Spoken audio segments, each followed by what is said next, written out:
Everyone, myself Ritu Agarwal. In today's lecture, we will discuss about inverse of cot x, cosec x and sec x. अगर आप लोगों ने मेरा पहला video नहीं देखा है तो आप लोग उसे पहले जाके देखिए और उसके बाद इस वीडियो को देखिए, तो आप लोगों के लिए इसे समझने में थोड़ी आसानी होगी। तो आज का जो हमारा लेक्चर है उसमें हमें कॉट एक्स की इन्वर्स के बारे में पढ़ना है। तो मान लीजिए कि आपको कोई function y equals to cot x दे रखा है, ठीक है। तो मैंने जैसा कि आपको प्रीवियस वीडियो में बताया था कि कोई भी एक फंक्शन इन्वर्टिबल कब होता है, जब वो 1 होता है और 2 होता है। और इसके लिए मैंने आपको उस तरह एग्जाम्पल के साथ में बताया था कि जितने भी ट्रिग्नोमेट्रिक फंक्शन है, अगर हम इनके नॉर्मल जैसे कॉट एक्स का जो डोमेन है, ठीक है, आर यानी रियल नंबर माइनस एक्स, वो एक्स माइनस कर रहे हैं जिन पे एक्स की वैल्यू एन पाई है। ऐसा क्यों किया हमने? क्योंकि साइन जो होता है वो एन पाई पे कितनी वैल्यू देता है? 0 वैल्यू देता है। और अगर साइन 0 देगा तो इसका मतलब फंक्शन उस पॉइंट के ऊपर डिफाइन नहीं होगा। तो इस वजह से जो कॉट एक्स है उसका रियल डोमेन ये होता है और जो रेंज होती है वो सारे रियल नंबर होते हैं, ठीक है। अब अगर हम इस पर्टिकुलर डोमेन की बात करें तो उस बेसिस पे हम इस तरीके से कॉट एक्स का ग्राफ प्लॉट करते हैं, ठीक है। इस तरीके से हम क्या करते हैं? कॉट एक्स का ग्राफ प्लॉट करते हैं। अब बात यहाँ पर यह आती है कि कॉट एक्स का ग्राफ प्लॉट करने पर हम ये नोटिस करते हैं कि यहाँ पर बहुत से ऐसे इंटरवल हैं। अगर हम ये पूरा डोमेन लेते हैं तो यहाँ पर आपका जो कॉट एक्स है वो फंक्शन क्या होगा? ना तो 1 है और ना ऑन टू है, यानी कि इस पर्टिकुलर डोमेन के लिए जो कॉट एक्स है वो 1 भी नहीं है और ऑन टू भी नहीं है। और हमने बोला है कि अगर फंक्शन का इन्वर्स एग्जिस्ट करता है तो वो 1 होना चाहिए और ऑन टू होना चाहिए, यानी क्या होना चाहिए? वो बाइजेक्टिव होना चाहिए। तो इसलिए इस पर्टिकुलर ग्राफ से हमें वो इंटरवल चूज़ करना होगा जिसमें ये कॉट एक्स क्या होगा? इन्वर्टिबल होगा, यानी कि 1 भी होगा और ऑन टू भी होगा। 1 और ऑन टू से इसका मतलब सिर्फ इतना है कि इस पूरे ग्राफ में हमें वो एक इंटरवल चूज़ करना है जिस पर्टिकुलर इंटरवल में हर x की वैल्यू चेंज करने पर हमें y की क्या मिले? डिफरेंट वैल्यू मिले। यानी ऐसी कोई भी 2 x की वैल्यू नहीं हो जिनके लिए y की वैल्यू हमें क्या मिल रही हो? सेम मिल रही हो। जैसे कि मान लीजिए आप कोई एक इंटरवल ले लीजिए -π/2 से π/2। अगर आप नोटिस करेंगे तो यहाँ पे x की वैल्यू चेंज हो रही है, लेकिन एक पॉइंट ऐसा है जिस पर y की वैल्यू क्या आ रही है? सेम आ रही है। यानी कि ये जो इंटरवल अगर हम चूज़ करते हैं तो ये सही नहीं है। क्यों? क्योंकि ये 1 नहीं है, ठीक है। तो ऐसे सिचुएशन में हम यहाँ पर एक इंटरवल देते हैं 0 से पाई, ठीक है। अगर आप 0 से पाई इंटरवल दे रहे हैं तो आप ये नोटिस करेंगे कि जैसे जैसे एक्स की वैल्यू चेंज होती है वैसे वैसे वाई की वैल्यू भी चेंज हो रही है। यानी कि कोई भी ऐसा कॉमन पॉइंट नहीं है जहाँ पर वाई की वैल्यू 2 डिफरेंट एक्स के लिए सेम आ रही है। तो इस तरीके से हमने क्या किया? एक इंटरवल चूज़ किया। लेकिन ग्राफ से आपको पता चल रहा होगा कि ये फंक्शन 0 और पाई के बीच में वैल्यू दे रहा है, 0 और पाई पर वैल्यू नहीं दे रहा है। और क्यों नहीं दे रहा है 0 और पाई पर? क्योंकि 0 और पाई पर साइन की वैल्यू 0 होगी और साइन की वैल्यू अगर 0 हो गई तो कॉट एक्स हमारा क्या हो जाएगा? नॉट डिफाइन हो जाएगा, क्लियर। तो यहाँ से हमें जो रिस्ट्रिक्टेड डोमेन मिल रहा है वो क्या मिल रहा है?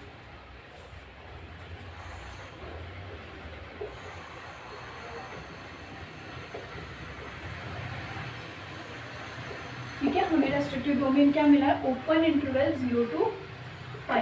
क्यों ओपन इंटरवल है? क्योंकि 0 और पाई हम इसमें इंक्लूड नहीं कर रहे हैं। अब हम बात करते हैं कॉट इनवर्स एक्स की, ठीक है। अगर आप बात करोगे कॉट इनवर्स, तो मैंने आप लोगों को कल भी बताया था, कॉट इनवर्स हो या जिस भी ट्रिग्नोमेट्रिक फंक्शन का आप इनवर्स लोगे तो इसका मतलब है कि वो उल्टा हो रहा है, ठीक है। तो उल्टा होने का यहाँ क्या मतलब हो जाएगा? उल्टा होने का मतलब है कि जो हमने रेस्ट्रिक्टेड डोमेन बनाया है कॉट एक्स के लिए, ठीक है, कॉट एक्स का रेस्ट्रिक्टेड डोमेन क्या है? 0 to पाई। तो कॉट इनवर्स के लिए जो आपका रेंज होगा वो क्या हो जाएगा? ये रेस्ट्रिक्टेड डोमेन। क्यों? क्योंकि कोई भी इनवर्स, किसी भी ट्रिग्नोमेट्रिक फंक्शन का जो इनवर्स है वो किसको शो करता है? एंगल को शो करता है। यानी वो हमेशा किसके इक्वल होता है? एक एंगल यानी थीटा के इक्वल होता है। क्लियर सी बात है, जिसे हम हर जगह किसी भी मतलब वाई से या किसी भी चीज़ से हम रिप्रेजेंट करते हैं, लेकिन एक्चुअली में ये चीज़ होती क्या है? होती है एक एंगल है, यानी थीटा होता है, ठीक है। तो ये किस में बिलोंग करेगा?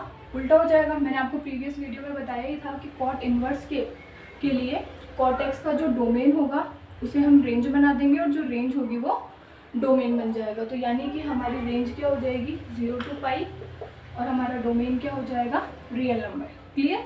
दोबारा से समझ लीजिए इस चीज़ को कि कॉट एक्स, ठीक है, एक फंक्शन है, उसका डोमेन ये है, पर इस पर्टिकुलर फंक्शन में वो आपका इन्वर्टिबल नहीं है, ठीक है। इस वजह से हमने ग्राफ से इंटरवल चूज़ किया और उस पर्टिकुलर इंटरवल में हमारा फंक्शन क्या था? इन्वर्टिबल था। उस इंटरवल को हमने क्या नाम दिया? रेस्ट्रिक्टेड डोमेन, यानी कि इस टोटल डोमेन में से हमने एक पार्ट ऑफ डोमेन निकाला, उस डोमेन को हमने नाम दिया रेस्ट्रिक्टेड डोमेन, यानी हमने उसको रेस्ट्रिक्ट कर दिया। अब इस पर्टिकुलर डोमेन में हमारा फंक्शन क्या है, इन्वर्टिबल है। हम बात कर रहे हैं किसकी, कॉट इनवर्स की। तो कॉट इनवर्स क्या होगा, कॉट एक्स का अपोजिट, मतलब एक तरीके से हम समझ सकते हैं, रेसिप्रोकल तो नहीं बोलेंगे हम कि भाई कॉट इनवर्स 1/कॉट एक्स, ऐसा बिल्कुल नहीं है। इसका मतलब ये हो गया कि जो आप वैल्यू आप एक्स एक्सिस पे ले रहे थे ना, जब आप इसका ग्राफ प्लॉट करोगे तो अब वो इस तरीके से क्या हो जाएगी, हॉरिजॉन्टल होने की जगह वर्टिकल हो जाएगी, यानी कि जो डोमेन होगा वो रेंज बन जाएगा और जो रेंज है वो डोमेन हो जाएगी। सिंस फंक्शन केवल इसी डोमेन में इन्वर्टिबल है तो हम इस डोमेन को यहाँ पे इंक्लूड नहीं करेंगे। तो कॉट इनवर्स एक्स के लिए आपका जो डोमेन होगा वो क्या हो जाएगा, इसकी रेंज, क्योंकि रेंज चेंज नहीं हुई है। आप नोटिस करोगे कि 0 से पाई का जो इंटरवल है उसमें भी जो कॉट एक्स या कॉट इनवर्स एक्स जो वैल्यू दे रहा है वो रियल नंबर ही है, तो चेंज तो हुआ नहीं है कुछ, तो इस वजह से डोमेन हमारा क्या हो जाएगा, रियल नंबर। तो इस तरीके से हमने कॉट के बारे में पूरा पढ़ लिया है। अब इसके आगे हम किसके बारे में पढ़ेंगे, सेक के बारे में। यहाँ तक आप चाहें तो स्नैपशॉट ले सकते हैं। अब हम बात करते हैं सेक एक्स की, ठीक है। तो y equals to sec x, we all know कि सेक एक्स का मतलब होता है 1/cos x, ठीक है। यानी कि इसके डोमेन में हम सारे रियल नंबर्स लेंगे, लेकिन वो रियल नंबर यहाँ पे हम नहीं लेंगे जहाँ पर cos x क्या देगा, 0 वैल्यू देगा। क्यों, क्योंकि 1/0 सेक एक्स क्या हो जाएगा, नॉट डिफाइन हो जाएगा। तो इस वजह से हमने क्या किया कि रियल नंबर्स में से वो x माइनस कर दिया जिन पे cos क्या देता है, हमको 0 देता है। यहाँ तक तो बात हो गई। अब बात करते हैं इसकी रेंज की। तो रेंज आपको इसके ग्राफ से देखनी चाहिए, ठीक है। अगर आप इसका ग्राफ देखोगे तो आप ये नोटिस करोगे कि -1 और 1 के बीच की जो भी वैल्यूज़ हैं, ठीक है, इस रेंज को अगर हम चाहें तो हम किस तरीके से भी लिख सकते हैं, रेंज, ठीक है। रेंज को कैसे लिख सकते हैं, real numbers minus open interval -1 से 1, यानी कि अगर हम इसके ग्राफ से देखें तो हमें साफ दिख रहा है कि -1 और 1 के बीच के जितनी भी वैल्यूज़ हैं वो इसकी रेंज में नहीं आ रही। बाकी सारे रियल नंबर्स इसकी रेंज में आ रहे हैं, लेकिन -1 और 1 के पहले की, यानी इनके बीच की जो वैल्यूज़ है वो इसकी रेंज में हमें नहीं दिख रही है। तो आप चाहें तो इसकी रेंज को इस तरीके से लिख सकते हो कि -1 से पहले की वैल्यूज़ और -1 से पहले की वैल्यूज़। और यहाँ पर अपन ने क्लोज इंटरवल क्यों लगाया है, क्योंकि 1 पर और -1 पर ही फंक्शन वैल्यू दे रहा है। और यही सेम चीज़ यहाँ से देख लीजिए कि सारे रियल नंबर्स आपके इंक्लूड हो रहे हैं, लेकिन उसमें से -1 और 1 के बीच की वैल्यू इंक्लूड नहीं हो रही। ओपन इंटरवल का मतलब ये हुआ कि -1 और 1 के बीच की वैल्यू इंक्लूड नहीं कर रहे, बाकी -1 और 1 पर फंक्शन वैल्यू देता है, ठीक है। यहाँ तक इसकी रेंज क्लियर हो गई। अब हमें क्या करना है, अब हमें वही रेस्ट्रिक्टेड डोमेन इसमें फाइंड आउट करना है। अगर आप नोटिस करें, अगर मान लो मैं -π/2 से π/2 ले लूँ तो आपको दिख रहा होगा कि 2y की वैल्यू सेम आएगी, लेकिन x की वैल्यू क्या होगी, चेंज होगी, यानी कि ये इंटरवल हम नहीं ले सकते। अब इस केस में हम कौन सा वो इंटरवल चूज़ करें, ठीक है। इस केस में हम वो कौन सा इंटरवल चूज़ करें जिस पर हमारा फंक्शन क्या दे दे, जिस पर हमारा फंक्शन 1 और ऑन टू है। अगर आप ध्यान से देखो तो ऐसा कौन सा, अगर आप ध्यान से देखिए तो ऐसा कौन सा इंटरवल आपको दिख रहा है जिसके बीच में फंक्शन आपको क्या दे रहा है, हर x के लिए डिफरेंट y की वैल्यू दे रहा है। तो अगर आप 0 से पाई का इंटरवल लें, ठीक है, अगर आप 0 से पाई का इंटरवल लेते हो तो आप ये नोटिस करोगे कि 0 पर वैल्यू दे रहा है, ठीक है, पाई पे भी वैल्यू दे रहा है। इसके अलावा इनके बीच के इंटरवल में हर x के लिए y की वैल्यू क्या हो रही है, चेंज हो रही है। लेकिन यहाँ आपको ये ध्यान रखना है कि 0 to पाई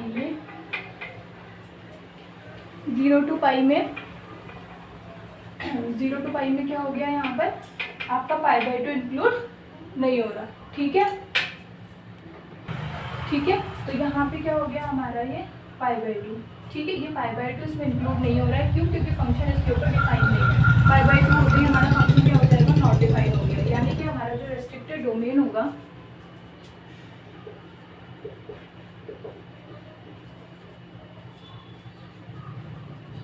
ठीक है, जो हमारा रेस्ट्रिक्टेड डोमेन होगा वो क्या हो जाएगा, वो हो जाएगा 0 to पाई क्लोज इंटरवल, क्योंकि फंक्शन 0 पर भी वैल्यू देता है और पाई पर भी वैल्यू देता है। बट हमारा फंक्शन में से क्या माइनस हो जाएगा, π/2, क्योंकि π/2 पे फंक्शन हमारा डिफाइन नहीं है। तो ये हमारा क्या हो गया, रेस्ट्रिक्टेड डोमेन। बस अब रेस्ट्रिक्टेड डोमेन जब हमें पता लग गया तो हम क्या कर सकते हैं, कॉट इनवर्स एक्स के लिए, सॉरी सेक इनवर्स एक्स के लिए हम क्या लिख सकते हैं, डोमेन और रेंज लिख सकते हैं। बस हमें उल्टा ही तो करना है, भाई रेंज तो चेंज हुई नहीं है, रेंज जो पहले थी वही रेंज अभी भी है, ठीक है, बस चेंज क्या हुआ है, डोमेन चेंज हुआ है। तो डोमेन क्या हो जाएगा, सेकंड वर्स का जो आपका जो सेट का डोमेन है, रेस्ट्रिक्टेड डोमेन, वो सेकंड वर्स का क्या बन जाएगा, रेंज बन जाएगा। तो यही चीज़ हमको यहाँ पे लिखनी है।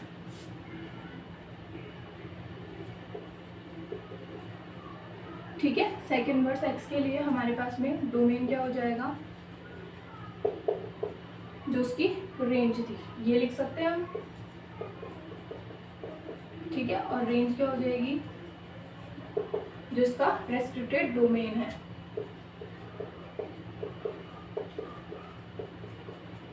इस तरीके से हमारे पास क्या हो गया, सेकंड वर्स का सारा वैल्यू हमने लिख दिया। ठीक है, पूरी वैल्यू हमने क्या कर दी, सेकंड वर्स के लिए लिख दी है। अब यहाँ से स्नैपशॉट ले सकते हैं आप। अब देखिए हमारा जो नेक्स्ट लास्ट हमारा जो फंक्शन है ट्रिग्नोमेट्रिक, वो है y equals to cosec x। Clear, cosec x को हम क्या लिखते हैं, cosec x को हम लिखते हैं 1/sin x लिखते हैं। ठीक है, जैसे कि अभी हमने sec x का किया था, तो sec x में हमने कौन सी वैल्यूज़ नहीं ली थी जिन पे cos 0 दे रहा था। तो यहाँ पर हम cosec के डोमेन में वो वैल्यूज़ इंक्लूड नहीं करेंगे जिन पर क्या देता है, sin 0 देता है। और हम सभी जानते हैं कि जो साइन होता है वो n/ml के लिए क्या वैल्यू देता है, 0 वैल्यू देता है। तो अब इस चीज़ को हम क्या करेंगे, ग्राफ से समझेंगे। ठीक है, पहले अगर अपन रेंज की बात करें तो r -(-1) से 1। ठीक है, वही आपको इसमें भी दिख रहा होगा कि -1 और 1 के बीच की जो वैल्यूज़ हैं उनको हम इंक्लूड नहीं कर रहे। तो बस वही काम हमने किया कि सारे रियल नंबर्स पे कॉसेक वैल्यू दे रहा है, उन्हीं रियल नंबर पे वैल्यू नहीं दे रहा जो किसके बीच में हो, -1 से 1 के बीच में हो। यहाँ तक चीज़ें क्लियर हुई। अब हमें क्या करना है, इसमें रेस्ट्रिक्टेड डोमेन फाइंड आउट करना है। क्यों, क्योंकि हमें कॉसेक का इन्वर्स लिखना है। ठीक, तो अगर हम यहाँ पे कोई अदर इंटरवल लेते हैं, मान लीजिए आप ये वाला इंटरवल ले रहे हो 0 से पाई वाला, तो आप नोटिस करोगे कि y की दो वैल्यू सेम आएगी डिफरेंट x के लिए। ठीक है, तो अब अगर हम आपका कौन सा इंटरवल ले लेते हैं, π/2। ठीक है, π/2 और -π/2, -π/2 से π/2 वाला इंटरवल आप ले लो। अगर हम -π/2 से π/2 वाला इंटरवल लोगे तो आपको देखने को मिलेगा कि हर y के लिए x, मतलब हर x के लिए y की वैल्यू क्या हो रही है, चेंज हो रही है। ठीक है, लेकिन फंक्शन आपका 0 पर डिफाइन नहीं है, यानी कि 0 की तरफ तो दोनों तरफ से जा रहा है, लेकिन ये 0 पर कोई वैल्यू नहीं दे रहा। तो इसका डोमेन हम कैसे लिखेंगे, रेस्ट्रिक्टेड -π/2 से π/2। क्यों, क्योंकि -π/2 पे भी फंक्शन की वैल्यू हमको मिलेगी, π/2 पे भी फंक्शन की वैल्यू मिलेगी, लेकिन एक 0 ऐसा पॉइंट है जिसके ऊपर हमारा फंक्शन डिफाइन नहीं होगा। और क्यों नहीं होगा, क्योंकि ये जो कॉसेक है वो 1/0 यानी कि वो नॉट डिफाइन हो जाएगा। भाई साइन है, अगर x की वैल्यू 0 लेंगे हम यहाँ पर, अगर 0 को हम इंक्लूड करेंगे तो फंक्शन हमारा डिफाइन नहीं होगा। तो इस वजह से हमने क्या किया है, 0 को यहाँ से आउट किया है। और ग्राफ से भी आपको दिख रहा होगा कि ग्राफ में सारी वैल्यूज़ को ये होल्ड कर रहा है इन बिटवीन -π/2 से π/2 एल्स 0। ठीक है, तो ये हमारा किसके लिए हो गया, cosec x के लिए। अब यही हमें किसके लिए लिखना है, ये चीज़ cosec इनवर्स के लिए। एक चीज़ मैं आपको फिर से यहाँ पे रिपीट कर देती हूँ कि मैंने आपको अपने प्रीवियस वीडियो में बता दिया था कि हम जो ये डोमेन यहाँ पर कर रहे हैं रेस्ट्रिक्ट, इस टाइप के और डोमेन भी मिल सकते हैं हमें। जैसे आप देख रहे होंगे कि -π/2 से π/2 की जो सिचुएशन थी वही सेम सिचुएशन π/2 से 3π/2 में भी है। तो बिल्कुल इस डोमेन को भी हम कॉसेक इनवर्स के रेंज में लिख सकते हैं। बट जो हमने पहले ये लिया है, इस डोमेन को हम क्या बोलते हैं, प्रिंसिपल डोमेन, क्योंकि बाकी जितने भी डोमेन आगे हम बनाएंगे वो इन्हीं के बेसिस पे बनते हैं। तो इस वजह से ये जो डोमेन हमने चूज़ किया है, यहाँ पे लिखा है, ये डोमेन हमारा क्या होता है, प्रिंसिपल डोमेन है। और इससे रिलेटेड हम क्वेश्चन नेक्स्ट वीडियो में करेंगे, जो जेईई में आए हुए हैं या 12th बोर्ड्स में आए हुए हैं, वो सारे क्वेश्चन हम डिस्कस करेंगे। लेकिन आपको ये ध्यान रखना है कि अगर क्वेश्चन में प्रिंसिपल वैल्यू बोला गया है तो आपको जो वैल्यू निकालनी है वो इन बिटवीन दीज 2 पॉइंट्स ही निकालनी है। अदरवाइज अगर आपको प्रिंसिपल वैल्यू नहीं बोलता है तो फिर आप चाहें तो डोमेन ये भी ले सकते हैं, कोई परेशानी नहीं होगी। लेकिन अगर आपको वैल्यू प्रिंसिपल बोली गई है तो आपको यही डोमेन को चूज़ करना पड़ेगा। ये चीज़ हर ट्रिग्नोमेट्रिक फंक्शन के लिए लागू होती है कि जो हमने यहाँ पे रेस्ट्रिक्टेड डोमेन लिखा है वो उसका प्रिंसिपल डोमेन लिखा है। ठीक है, और ये रेंज की तरह किसके लिए काम करेगा, उनके इन्वर्स के लिए। तो अगर हम यहाँ पे कॉसेक एक्स की बात करेंगे, तो कॉसेक इन्वर्स एक्स की बात करेंगे, तो यहाँ पे इसका डोमेन, इसकी रेंज हो जाएगी और रेंज इसका डोमेन हो जाएगा।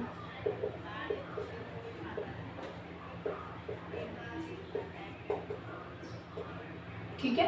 तो यहाँ तक हमारा ये जो पूरा बेसिक था, ठीक है, इन्वर्स के बारे में, वो कंप्लीट होता है। अब हमारा जो नेक्स्ट वीडियो है वो टोटली बेस्ड होगा फार्मूला और क्वेश्चंस के ऊपर, ठीक है। इससे पहले हो सकता है कि फार्मूले का वीडियो में एक अलग बनाऊँ और हमारे क्वेश्चन का वीडियो एक अलग बनाऊँ, लेकिन अब जो भी नेक्स्ट होगा वो हमारे प्रैक्टिस पर डिपेंड करेगा, क्योंकि हम पूरा जो भी अब क्वेश्चन करेंगे अब वो प्रैक्टिस करेंगे, ठीक है। बेसिक जो था वो हमने कर लिया। कुछ फार्मूले हैं जिनसे डायरेक्ट क्वेश्चन भी हो रहे हैं, तो वो फार्मूले मैं आपको और नेक्स्ट वीडियो में लिखवा दूँगी। तो यहाँ के लिए ये वीडियो यहीं पे ख़त्म होता है। नेक्स्ट वीडियो में मिलते हैं।